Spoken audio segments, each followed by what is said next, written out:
الفيديو ده هنراجع موبايل حرفيا صدمت من الموبايل ده. انا كنت جايبه في البداية اجربه واعمل عليه مراجعة، لكن في الحقيقة هو شكله هيبقى موبايل لي انا.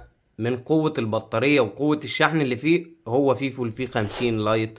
ويلا نشوف مواصفات. عندك الفيفو في 50 لايت بيجي ببطارية 6500 ملي امبير، والبطارية دي لما تسمع كلمة 6500 ملي أمبير تفكر الموبايل تخين شوية، تفكر الموبايل تقيل. لأ، الموبايل عرضه يعني ما يتجاوزش ال 8 ملي، ووزنه ما يتخطاش ال 180 ملي جرام. هو ما وصلش ال 180 ملي جرام، لكن احنا هنقول 180. فبالنسبة لنا البطارية دي حاجة صدمة في الموبايل ده. وايه هي الصدمة في الموبايل ده؟ البطارية، لان البطارية 6500 ملي امبير. لو كمان في ميزة تانية جاية مع قوة البطارية دي، عندك شاحن بقوة 90 واط بيشحن لك الموبايل من 0 ل 100 في اقل من ساعة بالظبط. ودي بالنسبة لنا اقوى نقطة من نقاط قوة الموبايل ده. والموبايل ده زي ما حضراتكم شايفين من فيفو منزلة معاه في التقارير ان هو بعد 5 سنين استخدام هتكون كفاءة البطارية دي 80%. والميزة دي مش هتلاقيها في اي موبايل تقريبا. لو موبايل ايفون السنة بتكون استخدام بحوالي 20%، ده لو ايفون، فانت ما بالك ب5 سنين؟ وفيفو نفسها بتقولك بعد 5 سنين هتكون كفاءة البطارية معاك 80%. كفايه كلام على البطاريه، حاسس ان انتوا هتزهقوا من البطاريه، لكن بجد هي نقطه قوه جامده جدا في الموبايل ده. تعال نشوف تصميم الموبايل ده. وزي ما حضرتك شايف تصميم الموبايل ده، الخامات جايه من البلاستيك، لكن ما تحسوش بلاستيك، تحسه ازاز. لكن هي فعلا الخامات بلاستيك، لكن من خلال مسكتي للموبايل وتجربتي للموبايل لا، ما تحسوش بلاستيك خالص. وزي ما حضراتكم شايفين الموبايل، انا بالنسبه لي انا تصميم جميل جدا جدا جدا. والالوان اللي نازل بيها الموبايل دي الوان جميله جدا. وزي ما حضراتكم شايفين تصميم الكاميرات، يعني تصميم انا شايفه انفراد لفيفو. هي فيفو عملته قبل كده في الفي 50، لكن انا شايفه انفراد وتصميم كويس جدا للكاميرات.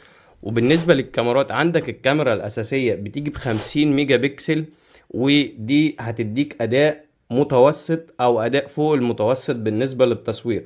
ودي كاميرا 8 ميجا بكسل للتصوير الواسع. ودي بقى دي الحاجة اللي بتنفرد فيها فيفو في الموبايل ده، وهي الاورا لايت او الرينج لايت ده. هيساعدك جامد جدا في ظروف الاضاءة المنخفضة. ومع المعالج اللي هو سناب دراجون 685 هيديك معالجة للصور والفيديوهات يعني ما بين الجيدة والممتازة. لكن هو مش أفضل حاجة في التصوير، لكن بصراحة كاميراته مش هتزعلك نهائي. وتعالى اما نجرب الكاميرات مع بعض. دي كاميرا الصور، وزي ما حضراتكم شايفين الصورة طلعت بالجودة دي، وانا بصور لك من موبايل لموبايل، من كاميرا لموبايل. يعني الموبايل ده بيصوروا حاجة تانية، يعني ما بالك بقى بدقة الصورة اللي واصلة حضرتك في الفيديو. طيب تعال نشوف ايه اللي ممكن نعمله تعديل بالذكاء الاصطناعي، لان هو ضايف الذكاء الاصطناعي. عندك تجميل بالذكاء الاصطناعي، اصلاح بالذكاء الاصطناعي، محو بالذكاء الاصطناعي. يعني ممكن نحدد حاجة بالشكل ده كده، هنحدد اي جزء هنا كده بالشكل ده كده.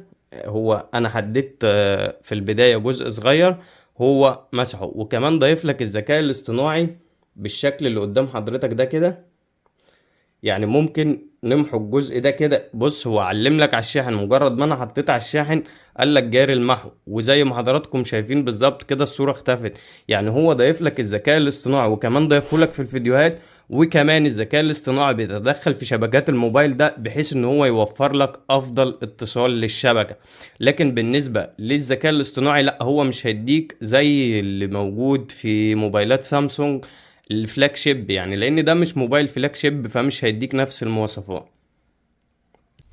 وتجربة المشاهدة من الشاشة دي لا، هي حاجة كويسة جدا جدا جدا. زي ما حضراتكم شايفين اسلوب العرض بتاعها، لان الشاشة دي بتيجي بدقة فول اتش دي بتردد 120 هرتز، وكمان سوبر امولود. بصراحة الشاشة الوانها جميلة جدا جدا جدا. والتردد ده من 120 هرتز مش هيحسسك بأي حاجة وانت بتتصفح اي تطبيق او بتفتح اي تطبيق او بتعمل اي حاجة على الموبايل، لا مش هتحس ان الموبايل بطيء معاك ولا اي حاجة. وعندك ال 120 هرتز مع سوبر امولود بصراحة لا معوضين نقطة المعالج في سرعة فتح التطبيقات. اما صوت الموبايل ده بقى، صوت الموبايل ده ستيريو، عندك مخرجين للسماعة زي ما حضرتك شايف كده، والصوت كمان معاك بيوصل ل 400%. يعني بص حضرتك، وانا منصحش اي حد بيه يشغله 400%، لانه بيكون عالي جدا ومزعج وممكن حضرتك ما تتحملوش. والخلاصة في الفيفو في 50 دي خلاصة الكلام. الموبايل لو حضرتك هتستخدمه كأداء يومي، كتصفح، كاستخدام، كألعاب خفيفة، لا مش هتلاقي أفضل من الموبايل ده في الاستخدام ده. بصراحة أنا أنصحك بيه، وأول مرة أنصح حد او انصح حاجة في فيديوهاتي انصح بحاجة صريحة كده بالشكل ده. لو حضرتك بتستخدم الموبايل استخدام شخصي والعاب خفيفة، لا انا هنصحك بيه، لان الموبايل ده بصراحة مش هيزعلك. هو المعالج سناب دراجون 6 بسيطة، لكن مع التردد الشاشة ال 120 هرتز مش هيزعلك في تصفح التطبيقات وفتح التطبيقات، وهيكون سريع معاك بسبب ان الشاشة سوبر امولود وترددها 120 هرتز. وفي النهاية هقول لك لو هتشتري الموبايل ده للسبب اللي انا قلت لك عليه قبل كده في الفيديو، اتكل على الله واشتريه، لان الموبايل ده بصراحة لا نقطة قوة البطارية فيه لا بالنسبة لنا دي حاجة جميلة. وفي نهاية الفيديو ما تنسناش لايكك بيدعمنا، ولو لسه ما اشتركتش في القناة اشترك في القناة.